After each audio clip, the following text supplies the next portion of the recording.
नमस्कार। चलिए आज संस्कृत व्याकरण की दुनिया में चलते हैं, पर इसे किसी स्कूल के ग्रामर लेसन की तरह बिल्कुल मत समझिएगा। हम तो एक बहुत ही पुरानी और एक शानदार मशीन को समझने की कोशिश कर रहे हैं। एक ऐसा सिस्टम जो हजारों साल पहले बनाया गया था, लेकिन जिसकी बनावट आज भी हैरान कर देती है। अच्छा, तो सबसे पहले ये देखिए, ये दावा काफी चौंकाने वाला है ना? कि एक प्राचीन भाषा कंप्यूटर प्रोग्रामिंग के लिए सबसे सही भाषाओं में से एक हो सकती है। और ऐसा इसलिए कहा जाता है क्योंकि इसका व्याकरण कमाल का सटीक है, पूरी तरह नियमों पर आधारित। मतलब किसी भी तरह के कंफ्यूजन की कोई गुंजाइश ही नहीं है। लेकिन सवाल तो यही है कि आखिर वो कौन सी चीज है जो इसे इतना परफेक्ट बनाती है। ऐसा कौन सा सिस्टम है इसके पीछे जो इसे गणित जितना सटीक बना देता है। चलिए इसी रहस्य को आज सुलझाते हैं। तो इसका जवाब हमें मिलता है इस व्याकरण की पौराणिक और साथ ही वैज्ञानिक नींव में। चलिए माहेश्वर सूत्रों की दुनिया में चलते हैं, जहां से ये सारा कोड शुरू होता है। कहते हैं कि महान वैयाकरण पाणिनि को ये 14 फाउंडेशनल सूत्र भगवान शिव के डमरू की लय से मिले थे। सोचिए, ये सिर्फ अक्षर नहीं है, ये एक तरह का दिव्य कोड है जो पूरी भाषा के ताने बाने को खोलकर रख देता है। अब देखिए, ये जो 14 माहेश्वर सूत्र हैं, ये कोई मामूली वर्णमाला नहीं है। ये संस्कृत की सभी ध्वनियों का एक बहुत ही वैज्ञानिक साइंटिफिक अरेंजमेंट है। देखिए, पहले सारे स्वर आते हैं, फिर सेमी वावल्स, फिर नाक से निकलने वाली ध्वनियां और फिर बाकी के व्यंजन। हर चीज का एक क्रम है, एक लॉजिक है। और जरा ध्यान से देखिए, हर सूत्र के आखिर में एक आधा व्यंजन है, जैसे ङ, क या च। ये सिर्फ अक्षर नहीं है, इन्हें इत कहते हैं, और यही इस पूरे कोड को खोलने वाली चाबी हैं।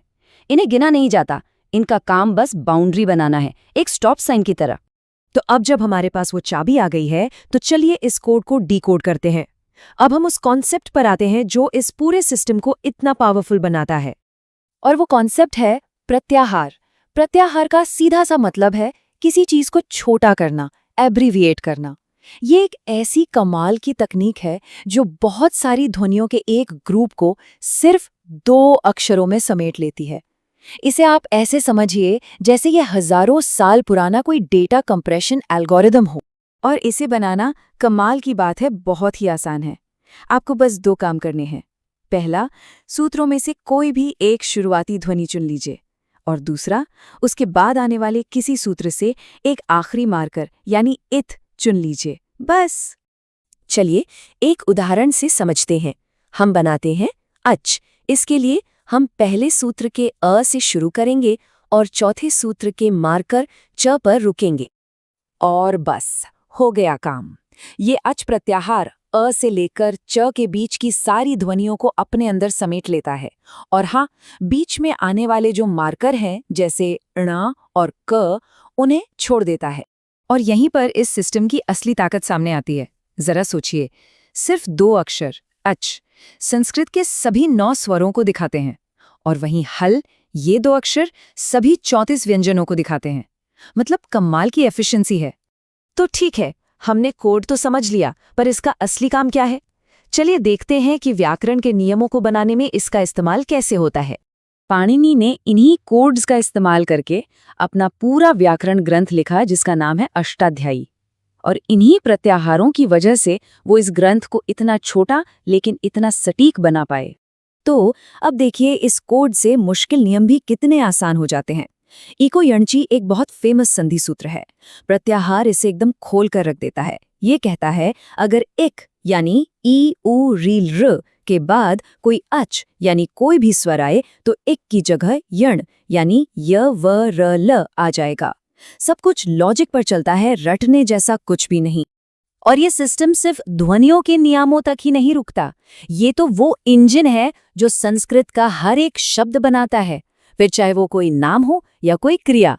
देखिए, जैसे राम एक प्रातिपदिक है, मतलब ये शब्द का कच्चा रूप है। इसका मतलब तो है, पर इसे अभी वाक्य में इस्तेमाल नहीं कर सकते। इसी नियम आधारित सिस्टम से ये पद बनता है, जैसे रामः, रामम, रामेण। अब ये व्याकरण के हिसाब से तैयार है और वाक्य में अपनी भूमिका निभाने के लिए बिल्कुल रेडी है। तो हमने देखा कि पाणिनि का व्याकरण असल में एक मशीन की तरह है। एक ऐसी खूबसूरत मशीन जो कुछ बहुत ही सरल नियमों के आधार पर एक पूरी भाषा की जटिल से जटिल संरचना को खड़ा कर देती है। तो संक्षेप में इस सिस्टम का जीनियस क्या है? शिव के सूत्रों से निकली एक वैज्ञानिक वर्णमाला, फिर चीजों को छोटा करने का एक शक्तिशाली सिस्टम यानी प्रत्याहार, और इनके आधार पर बने एकदम छोटे और बिल्कुल साफ नियम।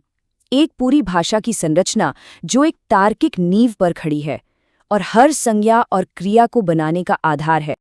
आखिर में ये समझना सबसे जरूरी है कि प्रत्याहार सिर्फ एक टूल नहीं है, ये पाणिनि के सिस्टम की नींव का पत्थर है, उसका आधार स्तंभ है। इसी की वजह से भाषा को इतने वैज्ञानिक, सटीक और इतने छोटे रूप में समझना और समझा पाना मुमकिन हुआ। तो ये सब हमें एक बहुत बड़े सवाल पर लाकर खड़ा कर देता है, क्या भाषा सिर्फ बातचीत का एक जरिया है या ये गणित की तरह ही एक खूबसूरत और लॉजिकल ढांचा भी हो सकती है? खैर, पाणिनि का काम तो इसी दूसरी बात की तरफ इशारा करता है।